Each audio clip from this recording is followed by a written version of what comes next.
আজকের আলোচনার বিষয়। আরেক দফা বোমা ফাটালেন ব্রিগেডিয়ার জেনারেল অবসরপ্রাপ্ত সাখাওয়াত হোসেন। তিনি ছিলেন অন্তর্বর্তীকালীন সরকারের একজন উপদেষ্টা। তাকে প্রথমে স্বরাষ্ট্র উপদেষ্টা করেন ইউনূস, পরে 7 দিনের মাথায় তাকে স্বরাষ্ট্র উপদেষ্টার পদ থেকে সরিয়ে করা হয় নৌ পরিবহন উপদেষ্টা। এবং তিনি সম্প্রতি তারেক রহমানের বন্ধু মামুন ভাইয়ের চ্যানেল 1 একটা ইন্টারভিউ দিয়েছেন এবং সেখানে তিনি বলতে গেলে বোমা ফাটিয়েছেন। বোমা বললেও কম বলা হবে। এবং তিনি অনেক বিষয়ে পুঙ্খানুপুঙ্খরূপে বলেছেন, যেগুলো কিন্তু আমরা এর আগেও অনেকবার বলেছিলাম। আমরা যে সঠিক ছিলাম এটা তিনি আবারও কনফার্ম করলেন। আমি একটু পড়ে শোনাই, এটা কিন্তু পরতে পরতে চমক আছে। হ্যাঁ, ভিডিও দিলে তো কপিরাইট আসবে, এজন্য আমি পড়ে শোনাই। মুখ খুললেন অন্তর্বর্তীকালীন সরকারের সাবেক উপদেষ্টা সাখাওয়াত হোসেন। তিনি বললেন যে ইউনূসের উপদেষ্টা পরিষদের একটা কিচেন ক্যাবিনেট ছিল, কিন্তু তিনি সেই ক্যাবিনেটের সদস্য ছিলেন না। সেখানে কি আলোচনা হতো তা তাকে জানানো হতো না। সদস্যরা ছিলেন ইউনূসের নিকট। সরকারের ভিতরে একটা গুপ্ত সরকার আছে, এটা কিন্তু আমি অনেকবার বলেছিলাম। খলিলুর রহমান, আদিলুর রহমান, তারপরে ফজল কবির, রেজওয়ান হাসান, এরা ছিল এই কিচেন ক্যাবিনেটের অন্তর্ভুক্ত। তারাই সব ডিসিশন নিত। অন্যান্য উপদেষ্টা যারা আছে, যেমন ফরিদ আক্তার, বিধানগঞ্জ, মানে কারোর সঙ্গে কোনো পরামর্শ করতো না। এরা এই কিচেন ক্যাবিনেট, এরা একটা জায়গায় বসে, সন্ধ্যার পর একটা বাসায় বসে তারা, এবং বাইরে থেকে আরো লোকজন আসতো, ওই যে ছোট গ্রুপের বেড়া আসতো, এসে তারা পরামর্শ করতো। এবং সাখাওয়াত সঙ্গে বলেছেন যে দেশটা ছিল অগ্নিগর্ভের মধ্যে, উপদেষ্টাদের কেউ আমাকে ডাকেওনি, আমার সঙ্গে কনসাল্ট করার কোনো প্রয়োজন বোধ করেনি। সেখানে কি হতো আমি জানি না, হয়তো আমি ওদের মনোভাবের লোক ছিলাম না। আমি যে তাদের সঙ্গে একমত হতে পারবো না এটা তারা ধরে নিয়েই তারা আমাকে ডাকেনি। এবং যারাই কাজ করেছে তারা দেখছি যে তারা আমার কলিগ ছিলেন। চ্যানেল 1 এর সঙ্গে ইন্টারভিউতে তিনি এই কথা বলেছিলেন। তারপর তিনি কিভাবে স্বরাষ্ট্র মন্ত্রণালয়ে এলেন, সেখান থেকে তাকে কিভাবে চলে যেতে হলো, এসব বিষয়ে তিনি বলেছেন। এবং তিনি বলেছেন যে আইন শৃঙ্খলা পরিস্থিতি ছিল খুবই নাজুক। পুলিশের অবস্থা এমনই হয়েছিল যে তারা বের হতে চাচ্ছিল না। তাদের কিছু দাবি দেওয়া ছিল, আমি তাদের সঙ্গে কথা বললাম। তাদের কথায় কিছু থানা লুট হয়ে গেছে, অনেক থানায় আগুন লাগানো হয়েছে, আইন শৃঙ্খলা পরিস্থিতি নাজুক, পুলিশের অবস্থা এমন যে তারা ঘর থেকে বেরোতে যাচ্ছে না। পরে অনেক কথাবার্তা বলে পুলিশকে আনা হলো, ট্রাফিক পুলিশকে আনা হলো, কাজ শুরু করলাম, পুলিশের দাবি দেওয়া নিয়ে কথা বললাম। এবং প্রায় 4000 রাইফেল লুট হয়ে গেছে। আমি থাকতে থাকতে কিছু রিকভার, অনেকের বেশি রাইফেল পিস্তল লুটেড অবস্থায় আছে, যেটা আমি মনে করি বর্তমান সরকারের জন্য মারাত্মক হতে পারে। এবং এর মধ্যে আমাকে সরিয়ে দেওয়া হলো। কেন সরানো হলো এই প্রশ্ন উত্তরে তিনি বলেন যে আমি হয়তো এমন কিছু কথা বলেছিলাম, যে তিনি বলেছিলেন যে আওয়ামী লীগের পুনর্বাসনের কথা বলেছিলেন। সেই সময় এটা অনেকে ভাবে নেয়নি। তখন এনসিপি বিদ্রোহ করেছিল যে এটা একজন উপদেষ্টা হয়ে তিনি এই নতুন সরকার গঠনের কয়েকদিনের মাথায় তিনি কিভাবে বলেন যে আওয়ামী লীগের পুনর্বাসনের কথা। তো এটা স্বীকার করছেন তিনি বলেছেন যে আমি এমন কথা বলেছি যেটা হয়তো আমার বলা সঠিক হয়নি, কিন্তু এখনো দেখতেছি যে ওই আওয়ামী লীগের পুনর্বাসন চলতেছে, মুক্তি পাচ্ছে। এখন ওই সময় আমি বলছি এটা দোষ হয়ে গেছে, যাই আমাকে সরিয়ে দিয়েছে। আর খারাপ দেখা যায় আপনি পাচ্ছে নৌ পরিবহন মন্ত্রণালয়ের দায়িত্বটা নেন। সবচেয়ে বড় কথা হচ্ছে যে সবসময় আওয়ামী লীগ বলে যে সাখাওয়াত হোসেন নাকি বলেছিলেন যে 7.62 রাইফেল তো পুলিশের কাছে থাকার কথা না, তাহলে এই 7.62 রাইফেল দিয়ে কারা গুলি করলো। এটা কিন্তু শেখ হাসিনা সহ আওয়ামী লীগের সবাই বলে সাখাওয়াত সাহেবের রেফারেন্স দিয়ে। সাখাওয়াত সাহেব এটা বলেছিলেন, সুতরাং আমরা মারিনি। এই 7.62 mm রাইফেল দিয়ে, চাইনিজ রাইফেল দিয়ে কারা গুলি করছে আমরা জানি না। মূলত এই ছাত্র জনতাকে মারার জন্য যে 1,500 মানুষ মারা গেছে, এটা আসলে তৃতীয় কোনো পক্ষের কাজ, এবং এর পিছনে আছে জামাত, শিবির এগুলো বলে, আওয়ামী লীগ বলে এগুলি। তো সাখাওয়াত সাহেবের প্রশ্ন করে তিনি বলেছেন যে যদি আপনি পুরোটা দেখেন তাহলে দেখবেন আমি গিয়েছিলাম আনসারদের দেখতে, ওদেরও গুলি মেরেছে অনেকে, আনসারদেরকে গুলি মেরেছে। আমি যে ভিডিওগুলো দেখলাম সেখানে লুঙ্গি পরা, গেঞ্জি, হাতে পুলিশের রাইফেল, দ্যাট ইজ পুলিশের কাছে 7.62 চাইনিজ রাইফেল টাইপ 39 আছে, মানে বুলেটটা হচ্ছে 39। এটা খুব মারাত্মক অস্ত্র, যেটা সাধারণত যুদ্ধক্ষেত্রে ব্যবহৃত হয়। এটাকে আমরা নিষিদ্ধ বলি, কিন্তু পুলিশকে রাইফেলগুলো দেওয়া হয়েছে। কবে দেওয়া হয়েছে আমি ঠিক জানি না, আমার ইচ্ছা ছিল এটা নিয়ে একটা ইনকোয়ারি করার। এই রাইফেল তো পুলিশের পাওয়ার কথা না, কিন্তু কিভাবে রাইফেল পুলিশের কাছে এলো? তখন প্রস্তাবক বলল আপনি কি, আমি তো ছিলাম না, ইনকোয়ারি করবো কোত্থেকে? এর পেছনের ব্যাকগ্রাউন্ড কাউকে জিজ্ঞেস করিনি। আমার কাছে এমন এমন ছবি আছে যে সন্দেহজনক। তারা কারা? এদের চেহারা, এদের গঠন কিন্তু আমাদের মতো না। মনে হচ্ছিল এরা বহিরাগত। আমাদের দেশে অনেক স্নাইপার আছে, স্নাইপার বলতে যে অনেক লম্বা বন্ধু যদি অনেক দূর থেকে মারা যায়। আমার দেশে স্নাইপার আছে, পুলিশের কাছে আছে, সেনাবাহিনীর কাছে আছে, কিন্তু এই লোকগুলো লুঙ্গি গেঞ্জি পরা, কিন্তু এরা তো অহরহ একদম প্রশিক্ষিত। ওঠানো হচ্ছে, তাদের চেহারা তো আমাদের মতো না। দর্শক, এই 4 আগস্ট, 5 আগস্ট ঢাকার বিভিন্ন বিল্ডিং থেকে প্রচুর লোকজনকে শেখ হাসিনা সরকার হেলিকপ্টারে করে সরিয়ে নিয়েছে। এখন হেলিকপ্টারে করে সরিয়ে নিবে। এখন প্রশ্ন হচ্ছে তারা যদি জামাতের লোকই হয় তাহলে হেলিকপ্টার আসলো কোত্থেকে? জামাতের তো হেলিকপ্টার নাই। তারা যদি এনসিপির লোক হয় হেলিকপ্টার কোত্থেকে আসলো? হেলিকপ্টার তো নাই। কাজেই সরকারের পক্ষ থেকে এইসব লোকগুলিকে হেলিকপ্টারে করে সরিয়ে নেওয়া হয়েছে। এবং যেটা সাখাওয়াত সাহেব বলতেছেন, রাস্তাঘাটে ছাত্র জনতা ঘেরাও করলো, আন্দোলন করলো, তখন কোত্থেকে যেন বুলেট এসে ঝাঁঝরা করে দিল। এগুলো বিল্ডিং থেকে স্নাইপার দিয়ে এগুলো গুলি করা হয়েছে, এবং সেই স্নাইপার গুলো আমাদের দেশের না। সাখাওয়াত সাহেবের মতে এদের কথাবার্তা, এদের শারীরিক গঠন আমার দেশের লোকের সঙ্গে যায় না। এবং সাখাওয়াত সাহেব পুলিশের কাছেও দেখেছেন 7.62 রাইফেল, আবার ওই লুঙ্গি গেঞ্জি মাথায় গামস রাইফেল। তার মানে এই 7.62 রাইফেলটা আসলে সরকার অনেককে বিতরণ করেছেন, ছাত্রলীগ, যুবলীগ। এবং সাখাওয়াত সাহেব যেটা বলে থাকেন যে আমাদের মতো না, আমাদের মতো দেখতে না, হয়তো অন্য কোনো দেশের কেউ এসে সরকারকে সহযোগিতা করার জন্য পুলিশের পাশাপাশি তারা এই কাজগুলো করেছে এবং তারা আমরা সেই মানুষগুলোর অনেক সময় ছবি দেখি, অনেক সময় ডকুমেন্টারি দেখি। আফগানিস্তান তাই, এই আফগানিস্তান কেমন অসভ্য দেশ দেখ। তারা তাদেরকে হেলিকপ্টারে করে উদ্ধার করে নিয়ে গেছে। একটা ভিডিও নিশ্চয়ই দেখেছেন আপনারা, যে একটা বিল্ডিং এর উপর হেলিকপ্টার নামছে, সেখানে ধুতি পরা লুঙ্গি পরা অনেক লোক উঠতেছে হেলিকপ্টারে, অনেকগুলো। এরা কারা? এছাড়া অনেক ভিডিও আছে। একটা দেখলাম যে অনেকগুলো ভারতীয় মতো দেখতে তারা বিমানবন্দরের দিকে দৌড়াচ্ছে। কেন দৌড়াচ্ছে? সাহেব চেষ্টা করেছিলেন, তিনি পারেননি। এবং এই 7.62 রাইফেল পুলিশের কাছে কিভাবে এলো? শাকত সাহেব হয়তো আমি জানি না, জানেন কিনা, ডেইলি স্টার অনুসন্ধান করেছে, দেখেছে যে শেখ হাসিনা এই রাইফেল গুলো পুলিশের জন্য কিনেছিলেন 2022 সালে এবং 23 সালে। তিনি বুঝেছিলেন যে 24 সালের নির্বাচন কিন্তু যেটা সহজ হবে না, বিরোধীরা আন্দোলন করবে। এই জন্য আন্দোলন হতে তিনি চায়না থেকে এই 7.62 রাইফেল কিনেছেন। এমন তিনি মেশিন গানও কিনেছেন, যে মেশিন গান ওই যে আসেন এমন গোল, খালি ঘুরে আর বের হয়, মানে একসঙ্গে প্রায় 50টা বুলেট বের হয়। এটা দুজন চালানো লাগে, একজন গুলি করে আরেকজন গুলি ভরে, একজন চালানো যায় না। সেই মেশিন গানও শেখ হাসিনা এই পুলিশের জন্য করেছিলেন। এবং যখন দেখেন যে আর আন্দোলন মাথা পাচ্ছেন না, তখন তিনি গণহারে এই চাইনিজ রাইফেল 7.62 তিনি পুলিশের বা কোন কোন দেশের আমি জানি না, কোন এজেন্ট সবাইকে এভাবে বিলিয়ে দিয়েছিলেন। এবং যেটা সাকওয়াত সাহেবের কথা আজকে পরিষ্কার। এখন সাকওয়াত সাহেব বলেছিলেন যে 7.62 রাইফেল তো পুলিশের কাছে থাকার কথা না, এটা কিভাবে এলো? কারণ আমরা অসংখ্য ভিডিও দেখেছি, হাজার হাজার ভিডিওতে দেখা গেছে যে পুলিশ 7.62 রাইফেল দিয়ে গুলি করতেছে। আওয়ামী লীগ বলতেছে সাকওয়াত সাহেবের উদ্ধৃতি দিয়ে, সাকওয়াত সাহেব বলছেন পুলিশের কাছে তো 7.62 রাইফেল থাকার কথা না। রাইফেল কোথেকে এলো যেটা আমরা দেখলাম, এটা নিয়ে কিন্তু দর্শক একটা বিশাল একটা ইনকোয়ারি করা প্রয়োজন। সাকওয়াত সাহেব যে কথা বলেছেন, যে তিনি স্পষ্ট বলেছেন চ্যানেল ওয়ানে, তিনি স্পষ্ট দেখেছেন যে লুঙ্গি পরা, গেঞ্জি পরা, মাথায় গামছা বাঁধা, হাতে 7.62 mm রাইফেল গুলি করতেছে বিভিন্ন বিল্ডিং এর ছাদে মাদে, এদেরকে আবার হেলিকপ্টারে করে নিয়ে নেওয়া হয়েছে। কারা তারা? তাদের উদ্দেশ্য ছিল কি? আমরা প্রচুর দেখেছি যে রাজীব কাউন্সিলর, আলামিন কাউন্সিলর, আওয়ামী লীগের কাউন্সিলর, যে সিটি কর্পোরেশনের, তারা ছাদের উপর থেকে গুলি করতেছে, মারতেছে, প্রচুর দেখেছি আমরা। কাজে এইসব ইনকোয়ারিটা আসলে হওয়া প্রয়োজন ছিল।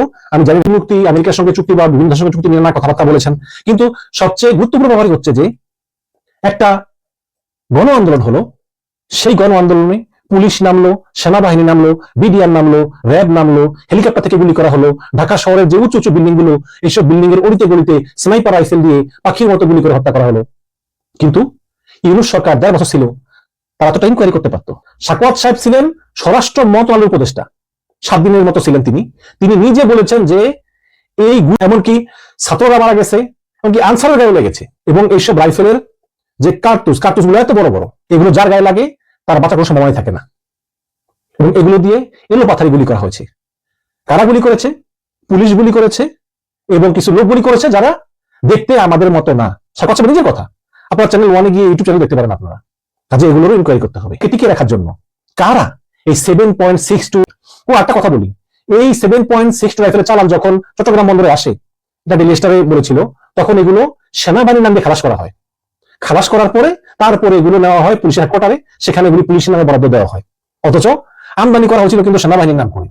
তাহলে যেই 7.62 রাইফেল ভয়ঙ্কর যুদ্ধক্ষেত্রে ব্যবহৃত হয়, সেই 7.62 রাইফেল শেখ হাসিনা মারার জন্য, এবং সঙ্গে আরো এমন কিছু লোক দিয়ে দিল, লুঙ্গি পরা, গেঞ্জি পরা, গামছা পরা, দেখতে আমাদের মতো না। এবং সাকওয়াত সাহেব কি বলেছিলেন যে লুঙ্গি গামছা পরা ঠিক আছে, কিন্তু তারা খুবই প্রশিক্ষিত, তাদের গুলি চালানোর স্টাইল সবকিছুতে মনে হয় যে তারা খুবই প্রশিক্ষিত। তারা কারা? এই তদন্তটা আসলে হওয়া উচিত ছিল।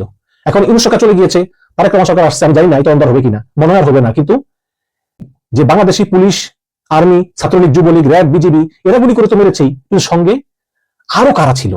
কারা ছিল তারা, যারা এই লুঙ্গি গেঞ্জি পরা, তাদের মাথায় গামছা বাঁধা, যারা ধুতি পরা, যারা সাধারণ পোশাক পরা, যারা বড় বড় বিল্ডিং গুলোর উপরে উঠে বড় বড় স্নাইপার দিয়ে নির্বিচারের নির্বুদ্ধিতার কারণে আন্দোলনটা বড় হয়ে গেল এবং আন্দোলনটা এক দফার আন্দোলনে গেল, সরকার পতনের আন্দোলনে গেল এবং সরকার পতন হয়ে গেল।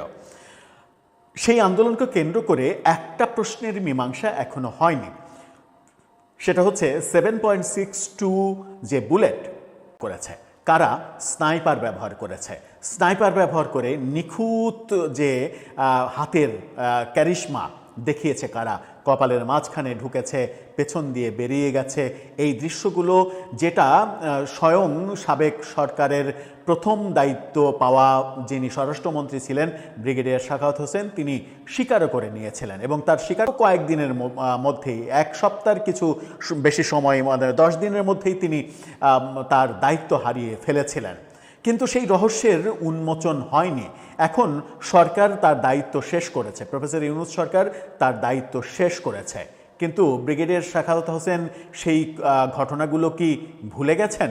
আমার মনে হয় প্রফেসর ইউনূস সরকার এক ব্রিগেডিয়ার সাখাওয়াত হোসেনের তখনকার যে ব্যাপারগুলো, ওই সময়ের যে ব্যাপারগুলো, সেই ব্যাপারগুলো যদি উঠে আসে, কিংবা ব্রিগেডিয়ার সাখাওয়াত হোসেন তো লেখালেখি করেন, তিনি যদি তার এই 1.5 বছরের সময় নিয়ে একটা বই লেখেন, তাহলে আমার মনে হয় যে প্রকৃত সত্য উঠে আসবে, এবং প্রকৃত সত্য উঠে আসলে অনেকে বিপজ্জনক খবর হতে পারে।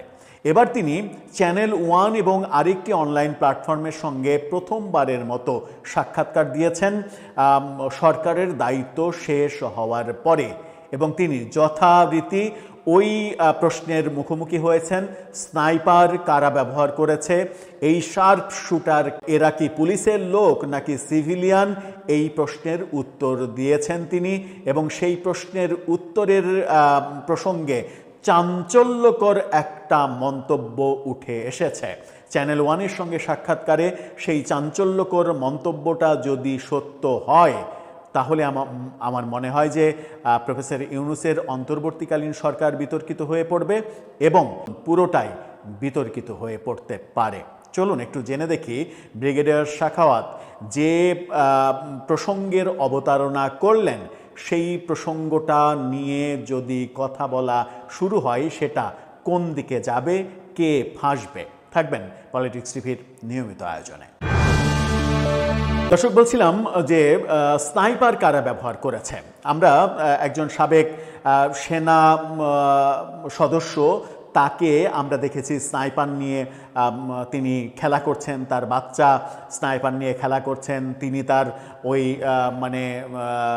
যে শোড সেটা নিয়ে কসরত করছেন, এরকম ভিডিও করে নিজেই সামাজিক যোগাযোগ মাধ্যমে ছেড়ে দিয়েছেন, এবং তিনি যে স্নাইপার তিনি নিজে স্বীকার করেছেন। তিনি কিন্তু সাবেক সদস্য, তিনি সেনাবাহিনীর কর্মকর্তা কিংবা সদস্য নন। এই ঘটনা ওই ভিডিও চিত্র যখন এখনও সামাজিক যোগাযোগ মাধ্যমে, ইউটিউবে, সব জায়গায় এই ভিডিও পাওয়া যায়, এই ভিডিও যখন ছড়িয়ে পড়ল, তখন প্রশ্ন দেখা দিল, তাহলে স্নাইপার ব্যবহার করেছে কি সিভিলিয়ান, করেছে কি প্রশিক্ষিত কোনো বাহিনী, এই স্নাইপার ব্যবহার করেছে কি বিদেশি কোনো গোষ্ঠী, বিদেশের মানুষ? ব্রিগেডিয়ার সাখাওয়াত হোসেন যে কথাটা বলেছেন তার সাক্ষাৎকারের একটা পয়েন্টে, সেটা হচ্ছে যে অনেককেই দেখা গেছে দেশের চেহারার সঙ্গে মেলে না, অর্থাৎ বাংলাদেশের না। তিনি যখন দায়িত্ব পালন করেছেন, তখন বিভিন্ন ইনভেস্টিগেশনে এই ব্যাপারগুলো উঠে এসেছে, বিভিন্ন ভিডিও চিত্রে তিনি এই ব্যাপারগুলো দেখেছেন। তিনি বলেছেন যে অনেককেই দেখা গেছে যে তাদের চেহারা বাংলাদেশের চেহারার আদলে গড়া না, অন্যরকম, দেশি না। তাহলে তারা কোন দেশি? এবং সেই প্রশ্নের উত্তরে তিনি যেটা বলেছেন, এই ফটোকার্ডটা দেখে নিন, মোস্তফা ফিরোজের ভয়েস বাংলা চ্যানেলের এই করা হয়েছে। বলা হচ্ছে, অন্তর্বর্তী সরকার তো ভারত বিরোধী ছিল, একেবারে প্রকাশ্যে স্বীকার করে নিয়েছেন যে ভারত বিরোধী ছিল। যদি স্নাইপাররা ভারতীয় হতো, তাহলে সরকার অবশ্যই তদন্ত করত, কেন করল না? ওরা কি তবে পাকিস্তানি? এই কথাটা তিনি বলছেন। এটা কিন্তু ভয়ঙ্কর কথা। তিনি একেবারে অন্তর্বর্তীকালীন সরকারের সময়ে তো ভারতের সঙ্গে ভালো সম্পর্ক ছিল না, ভারত বিরোধী সরকার ছিল। তো ভারত বিরোধী সরকার যেহেতু স্নাইপার যারা ব্যবহার করেছে, অনেকে অভিযোগ করেন যে পুলিশের মধ্যে ওই হিন্দিতে কথা বলছে, পুলিশের চেহারা মানে ভারতীয় বাহিনী রয়ের লোকজন এনে পুলিশের মধ্যে ঢুকিয়ে দিয়ে গুলি করানো হয়েছে। এই কথা প্রসঙ্গেই তিনি বলছেন যে স্নাইপাররা যদি ভারতীয় হতো, তাহলে ভারত বিরোধী একটা সরকার সেই ব্যাপারে তদন্ত করত, তদন্ত করে ব্যাপারটা বের করে আনতো। তার মানে স্নাইপার যারা ব্যবহার করেছে, যারা নিখুঁত হাতের নিশানা দেখিয়েছে, তারা ভারতীয় নন। তাহলে কি প্রশ্ন তিনি করেছেন। এবং তিনি তার আগে যে কথাটা বললাম, তিনি বলেছেন যে তাদের গড়নে আমাদের দেশের চেহারা মনে হয় না। এখন আপনি একটু চেহারার সাদৃশ্যের কথাই আসি। একজন ভারতীয় এবং একজন বাংলাদেশির মাঝে সেই পার্থক্যটা কিন্তু খুবই কম। ভারতীয়দের চেহারা এবং বাংলাদেশি মানুষের চেহারার একটা সিমিলারিটি আছে, অনেকটা সিমিলারিটি আছে, কিন্তু একেবারেই সিমিলারিটি নেই পাকিস্তানি রিয়েল যারা পাকিস্তানিদের সঙ্গে বাংলা সিমিলারিটি নেই। যেটা আমরা দেখি যে বাংলাদেশে অবস্থানরত অনেক বিহারির চেহারা, যেমন বাঙালির চেহারা একেবারেই আলাদা করা যায়, যে তারা বাঙালি না, একেবারেই আলাদা করা যায় চামড়ার রং দেখে, ফেসের কাটিং দেখে, শরীরের উচ্চতা দেখে বহুভাবেই মানে তাদেরকে পার্থক্য করা যায়। তেমনি একেবারে পরিষ্কারভাবে পার্থক্য করা যায় দুই একটা ব্যতিক্রম বাদ দিয়ে। সেই কারণেই কি তাহলে ব্রিগেডিয়ার সাখাওয়াত হোসেন বললেন যে এই অন্য যাদেরকে দেখা গেল যারা বাংলাদেশি না, বাংলাদেশি মানুষের চেহারার সঙ্গে মেলে না, এই কথাটা তিনি যখন বললেন, আবার তিনি যখন বললেন যে ভারতীয় যদি স্নাইপার হতো তাহলে ভারত বিরোধী সরকার তো তদন্ত করত। আন্দোলনে পাকিস্তান থেকে স্নাইপার সাপ্লাই দেওয়া হয়েছে এবং পাকিস্তানি প্রশিক্ষিত জঙ্গিরা এই আন্দোলনের মধ্যে তৃতীয় পক্ষ হিসেবে ঢুকে গিয়েছিল, কিংবা কোনো একটা স্বার্থান্বেষী গোষ্ঠী তাদেরকে ব্যবহার করেছিল স্নাইপার দিয়ে উদ্দেশ্য সফল করার জন্য। যেমন বিতর্ক রয়েছে পানি লাগবে পানি নিয়ে বিতর্ক রয়েছে, বিতর্ক মানে তার মৃত্যু নিয়ে বিতর্ক নেই, কিন্তু তিনি যেখানে পানি লাগবে পানি করছিলেন সেখানে কোনো পুলিশের অস্তিত্ব ছিল না। তাহলে অতি নিখুঁতভাবে শুধু তাকেই গুলিটা বিদ্ধ করলো, অন্য কেউ গুলির স্পর্শ পেল না, এই নিখুঁত কর্মটা কোনো সাধারণ পিস্তলধারী কিংবা সাধারণ রাইফেল ব্যবহারকারীর হওয়ার সম্ভাবনা খুবই কম। শার্প শুটারের কাজ হওয়ার কথা, যে বিতর্কটা আমরা 1.5 বছর ধরে শুনে আসছি, সেই বিতর্কগুলো কি এখন তাহলে প্রাণ পাচ্ছে? এবং ব্রিগেডিয়ার সাখাওয়াতের চ্যানেল 1-এর সঙ্গে সাক্ষাৎকার কিংবা আরেকটা অনলাইন চ্যানেলের সঙ্গে সাক্ষাৎকারের এই ব্যাপারগুলো কি নতুন করে প্রফেসর ইউনূস সরকারের ব্যাপারে ভাবমূর্তি নষ্ট করার দিকে নিয়ে যাচ্ছে? প্রশ্নগুলো মারাত্মক, এবং প্রশ্নগুলো মারাত্মক এই কারণেই যে জুলাই বিপ্লবকে নানাভাবে বিতর্কিত করার চেষ্টা তো গত 1.5 বছর ধরে আমরা দেখেছি। মানে আমি যদি জুলাই বিপ্লবের পক্ষে হয়ে কথা বলি তাহলে ল্যাঙ্গুয়েজটা সেরকমই হওয়ার কথা যে জুলাই বিপ্লবকে বিতর্কিত করার চেষ্টা করা হয়েছে নানাভাবে, যে এখান থেকে স্নাইপার দিয়ে নির্বিচারে গুলি করে মেরেছে ছাত্র জনতাকে। এইসব উত্তর মনে হয় আসলে আর কোনোদিনই পাওয়া যাবে না। দর্শক, আপনারা কি ভাবছেন কমেন্টে জানাবেন। প্রিয় দর্শক, এতক্ষণ ভিডিওটি দেখে কেমন লাগলো অবশ্যই আমাদেরকে কমেন্টে জানিয়ে দেবেন। সবাইকে ধন্যবাদ।